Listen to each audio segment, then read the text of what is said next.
بسم الله الرحمن الرحيم، والصلاة والسلام على أشرف الأنبياء والمرسلين، وبعد.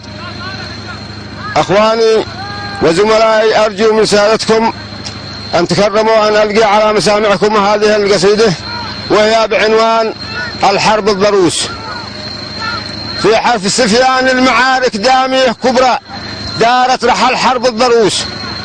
في حرف السفيان المعارك دامية كبرى، دارت رحل حرب الضروس، والجو والأرض شعلوها نار حمراء، بركانها غطى الشموس. عمالقه دكوق والحوثي في الشجرة، وطيبوا كل النفوس.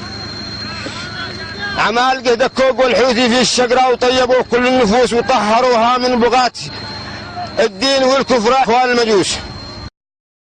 بالنصر بات تحجر لهم راجع وعذراء، والشارع هي والعروس، بفضل من ربي وفضل القائد الحراء الجاي فيه تيس التيوس. بفضل من ربي وفضل القائد الحراء الجاي فيه تيس التيوس، مران تشهد له ورازح وبين صحراء تملقن أعداءه دروس.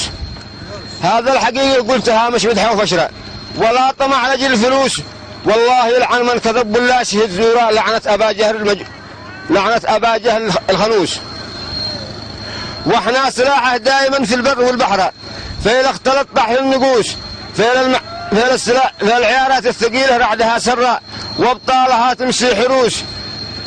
ولو فعلنا ملحمة داعس مع الغبرة، وملحمة حرب البسوس، نبقى جيوش الزير والحوثي بني مران بني بتنسعده دروس. ما نقبل يلا منها تبرأ.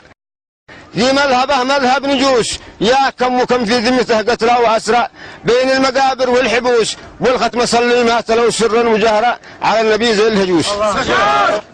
كلمات الشاعر المساعد أحمد علي سالم الأسمر.